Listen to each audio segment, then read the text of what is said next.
Oke,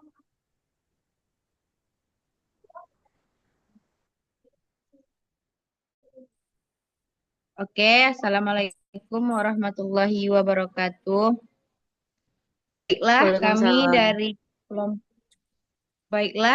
kelompok kelompok 6 akan mempresentasikan hasil diskusi kami dengan judul Struktur Sekresi dan Organ Reproduksi Tumbuhan. Baiklah, di sini saya dengan rekan-rekan saya, perkenalkan saya Sabrina Muharfifah dan rekan saya Sausan Alfiah, Esa Gelisna, dan Anissa Ulafida. Untuk materi yang pertama itu akan dipaparkan oleh Sausan Alfia. Kepada Sausan, waktu dan tempat kami persilahkan. Baik, terima kasih moderator atas kesempatannya. Pada kali ini kita akan membahas mengenai struktur sekresi, di mana struktur sekresi ini terbagi menjadi dua. Yang pertama ada struktur sekresi dalam dan juga struktur sekresi bagian luar.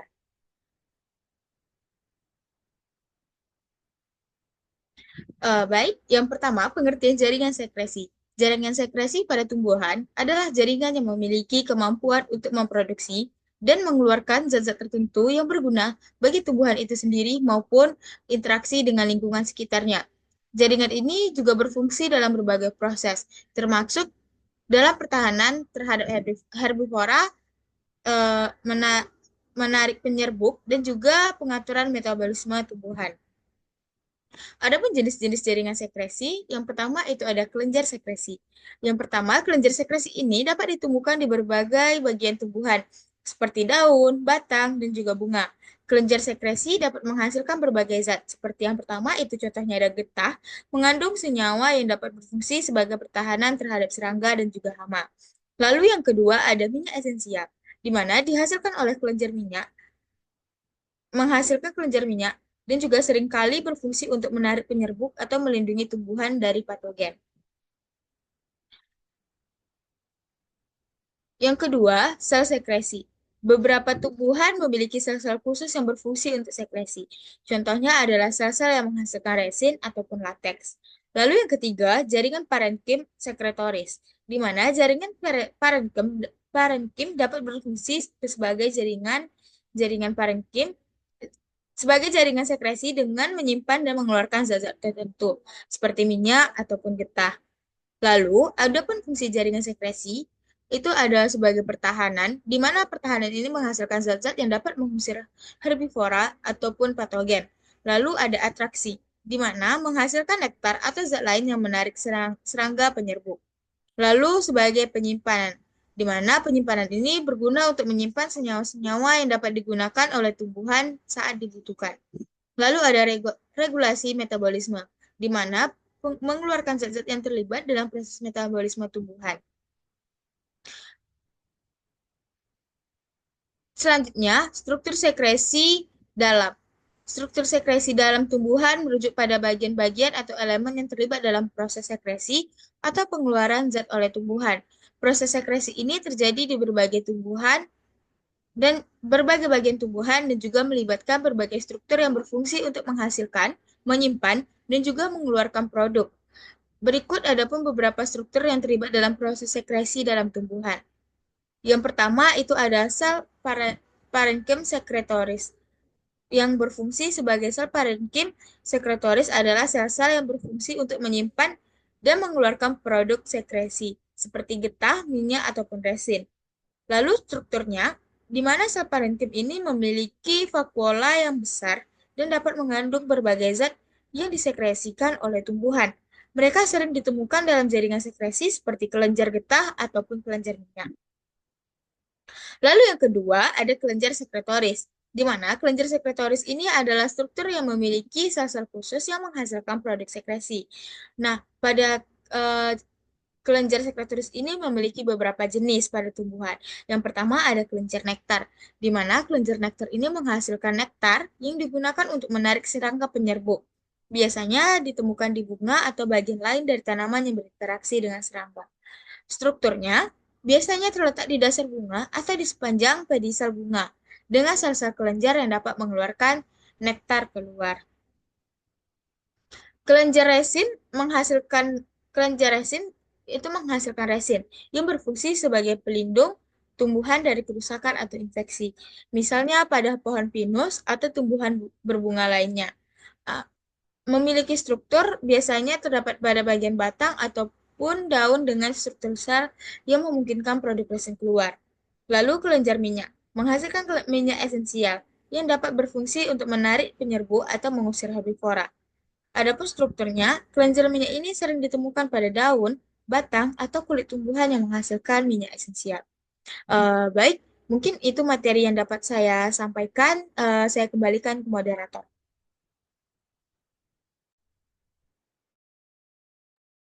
Baik, terima kasih kepada Sausan Alfia. Untuk materi selanjutnya, saya sendiri yang akan membacakannya. Struktur sekresi dalam. Yang ketiga itu adalah trikoma atau rambut getah. Fungsinya itu berfungsi dalam sekresi sebagai substansi seperti getah, minyak, atau bahkan bahan kimia lainnya. Rambut getah ini dapat berfungsi untuk melindungi tumbuhan dari herbivora atau infeksi patogen.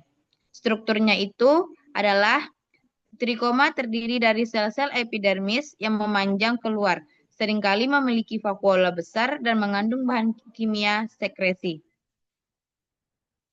Next. Yang keempat itu adalah vakuola, di mana vakuola ini berfungsi sebagai organel sel yang menyimpan produk sekresi seperti getah ataupun resin dalam bentuk cairan. Struktur vakuola itu adalah terletak di dalam sel berfungsi untuk menyimpan produk sekresi sebelum dikeluarkan oleh tumbuhan. Yang kelima itu adalah sel penyimpanan zat sekresi. Dengan fungsi, sel menyimpan tak bertanggung jawab untuk menyimpan produk sekresi sementara sampai waktu yang tepat untuk disekresikan. Strukturnya itu, sel ini memiliki dinding sel yang cukup tipis dan dapat memodifikasi bentuknya agar mudah mengeluarkan zat yang disimpan keluar sel saat diperlukan. Next. Yang keenam itu adalah duktus atau saluran sekresi. Di mana fungsinya yaitu mengalirkan produk sekresi dari sel-sel kelenjar keluar tumbuhan. Strukturnya itu berupa tabung atau saluran kecil yang terbentuk di dalam jaringan tumbuhan, menghubungkan kelenjar sekretoris dengan permukaan tumbuhan untuk mengeluarkan zat yang telah disekresikan. Next. Yang kedua itu adalah struktur sekresi luar. Struktur sekresi luar pada tumbuhan merujuk pada bagian-bagian yang berada di dalam tubuh tumbuhan yang berfungsi untuk mengeluarkan atau menyalurkan produk sekresi di dalam tumbuhan keluar. Struktur-struktur ini bertanggung jawab untuk mengeluarkan berbagai zat yang diproduksi oleh tumbuhan, seperti getah, resin, minyak, nektar, dan lain-lainnya. Berikut adalah beberapa struktur sekresi luar yang terdapat pada tumbuhan. Next. Yang pertama itu adalah trikoma atau rambut getah. Trikoma berfungsi untuk mengeluarkan berbagai substansi yang disekresikan oleh tumbuhan, seperti getah atau senyawa kimia lainnya. Trikoma bisa melindungi tumbuhan dari serangga, herbivora, atau infeksi patogen, di mana struktur trikoma adalah rambut-rambut halus yang muncul di permukaan epidermis tumbuhan. Trikoma dapat berbentuk sederhana atau bercabang, dan terkadang mengandung vakuola yang berisi bahan sekresi. Next. Yang kedua itu adalah kelenjar sekretoris atau glandula, di mana glandula berfungsi sebagai kelenjar sekresi, di mana kelenjar sekresi berfungsi sebagai struktur yang menghasilkan dan mengeluarkan zat tertentu seperti nektar, resin, atau minyak esensial. Di mana strukturnya itu kelenjar ini dapat berupa kelenjar nektar yang mengeluarkan nektar untuk menarik penyerbukan, atau kelenjar resin yang menghasilkan resin untuk melindungi tumbuhan dari luka atau infeksi. Kelenjar ini biasanya terdapat di permukaan daun, bunga, batang, ataupun akar. Next. Yang ketiga itu adalah kelenjar nektar, di mana kelenjar nektar ini berfungsi untuk mengeluarkan nektar yang digunakan untuk menarik serangga penyerbuk seperti lebah, kupu-kupu, ataupun burung kolibri, Strukturnya itu, kelenjar nektar biasanya terletak pada bagian bunga atau daun dan memiliki sel-sel yang menghasilkan cairan manis. Nektar keluar melalui pori-pori atau saluran khusus di permukaan bunga ataupun daun. Yang keempat itu adalah saluran atau duktus sekresi, di mana saluran sekresi atau duktus berfungsi untuk menyalurkan produk sekresi dari kelenjar atau sel ke permukaan tumbuhan. Dengan struktur biasanya berupa tabung atau kanal kecil yang menghubungkan kelenjar sekretoris dengan permukaan luar tumbuhan, memungkinkan sekresi untuk dikeluarkan ke udara atau lingkungan sekitar. Next.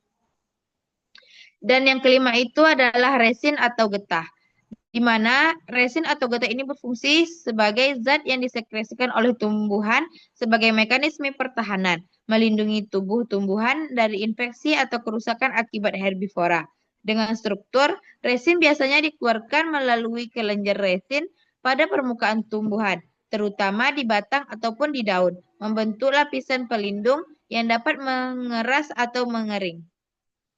Next.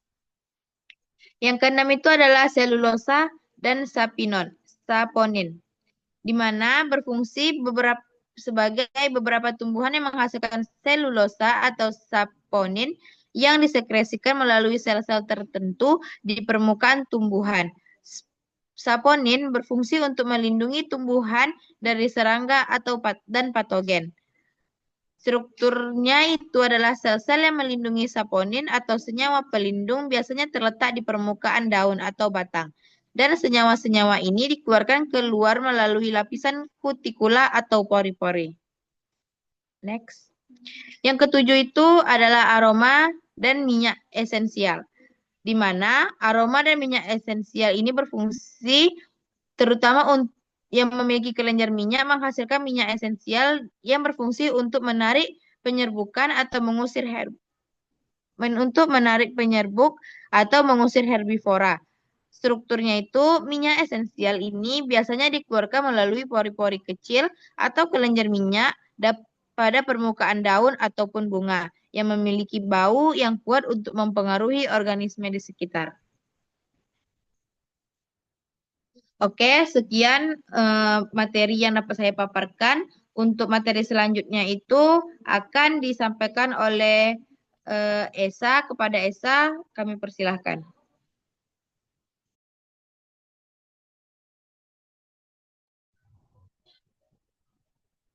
Maaf Bina, saya tadi bagian menjelaskan buah dan biji.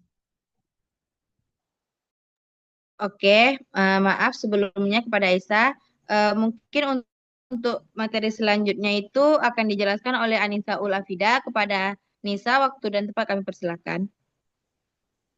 Baik, sebelumnya terima kasih kepada moderator.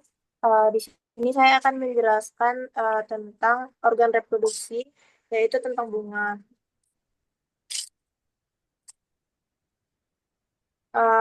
Pada bunga terdapat sepal atau kelopak bunga, yaitu bagian dari bunga yang terletak di bawah kelopak dan berfungsi untuk melindungi bunga saat masih dalam bentuk kuncup.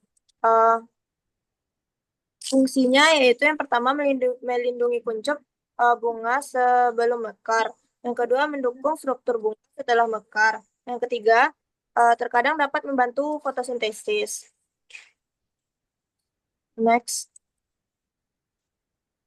Pada bunga juga terdapat petal yaitu mahkota bunga, yaitu bagian bunga yang biasanya berwarna-warni dan terletak di sekitar bagian dalam bunga, di luar stamen atau benang sari dan pistil, yaitu putik.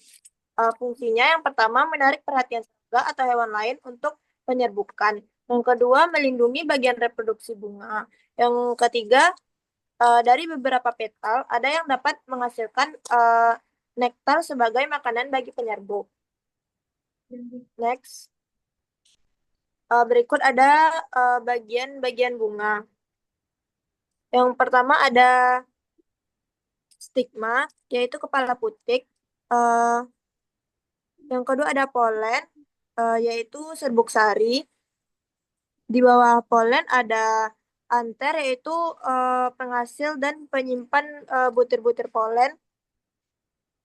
Di bawah itu ada stamen, yaitu untuk menghasilkan serbuk sari. Berikut ada filamen, yaitu tangkai sari yang menyangga kepala sari. Di bawah filamen terdapat petal, yaitu mahkota bunga, dan sepal, kelopak bunga. Di bagian sebelahnya terdapat pistil, yaitu organ reproduksi betina.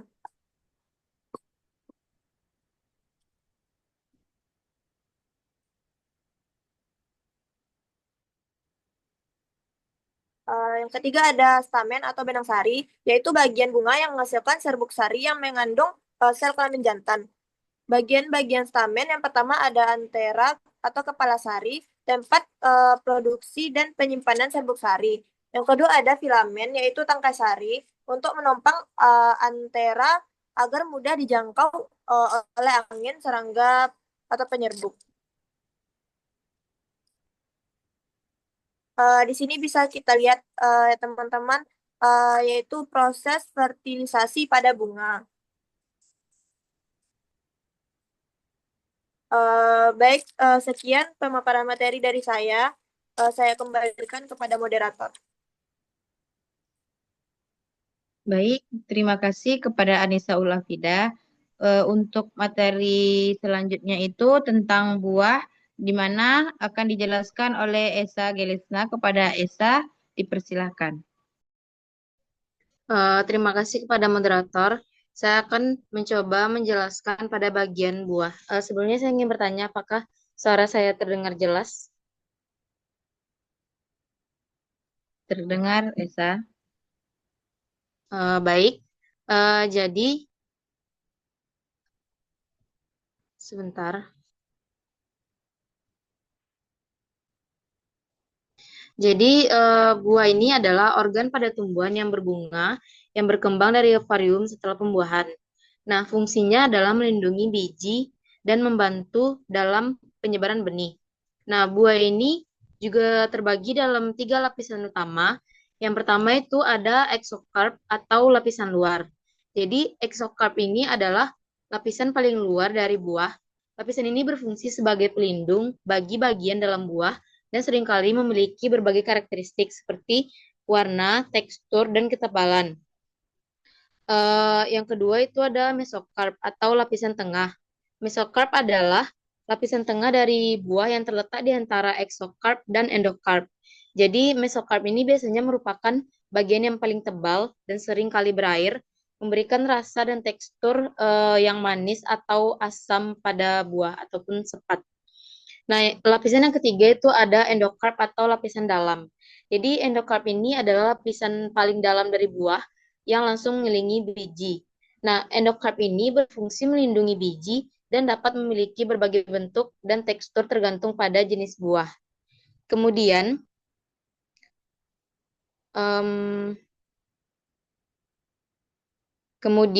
itu ada gambar pada buah. Jadi gambar pada buah seperti yang sudah saya jelaskan tadi itu ada endokarp, mesokarp, dan endokarp, mesokarp, dan exokarp tadi. Seperti inilah gambarannya, seperti yang pada gambar. Nah, juga terbagi berdasarkan pembentukannya. Itu ada yang pertama itu buah sejati. Jadi buah sejati ini adalah buah yang terbentuk dari ovarium bunga setelah proses fertilisasi dan hanya berasal dari bagian bunga tersebut. Nah, buah ini mengandung biji yang berasal dari ovula yang telah dibuahi. Kemudian itu ada yang kedua buah semu. Jadi buah semu ini adalah buah yang terbentuk tidak hanya dari ovarium, tetapi juga melibatkan bagian lain dari bunga, seperti dasar bunga atau kelopak. Dengan kata lain, bunga semu berasal dari beberapa bagian bunga, bukan hanya ovarium. Nah, yang ketiga itu ada jenis buah kering. Jadi buah kering ini adalah jenis buah yang memiliki buah yang kering atau tidak berair. Buah ini biasanya tidak mengandung banyak air dan bisa dibedakan antara buah kering terbuka dan buah kering tertutup. Nah, selanjutnya itu ada buah berdaging. Jadi buah berdaging ini adalah jenis buah yang memiliki daging buah yang tebal, berair, dan biasanya enak untuk dimakan. Buah ini seringkali memiliki rasa manis atau asam dan kaya akan nutrisi. Contohnya itu pada anggur, tomat, dan blueberry. Em, itu untuk contoh buah berry. Kalau buat jenis buah drupe itu ada contohnya cherry atau peach. Kemudian ada buah pom. Contoh dari buah pom ini seperti apel dan pir. Bisa teman-teman perhatikan di sini ada bagian-bagian buah tadi seperti yang sudah saya jelaskan. Nah, kemudian ada biji. Jadi biji ini adalah struktur yang berkembang dari ovulum setelah terjadi pembuahan. Biji sendiri berfungsi sebagai alat perkembangbiakan dan penyebaran tumbuhan. Apakah suara saya masih terjelas? Masih jelas maksudnya?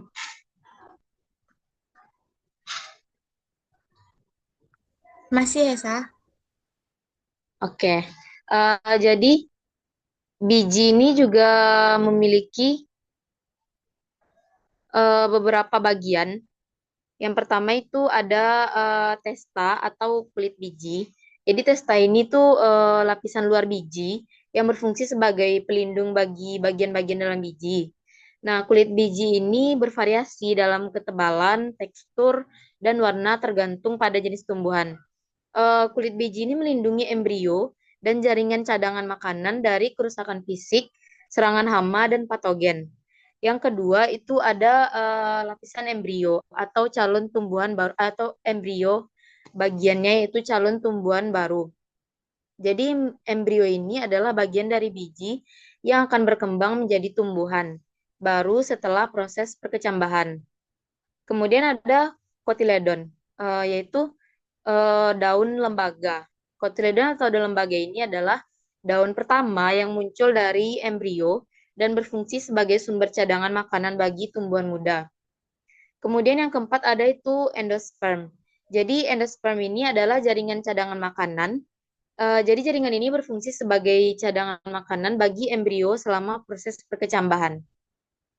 Mungkin teman-teman bisa lihat pada gambar selagi saya menjelaskan tadi,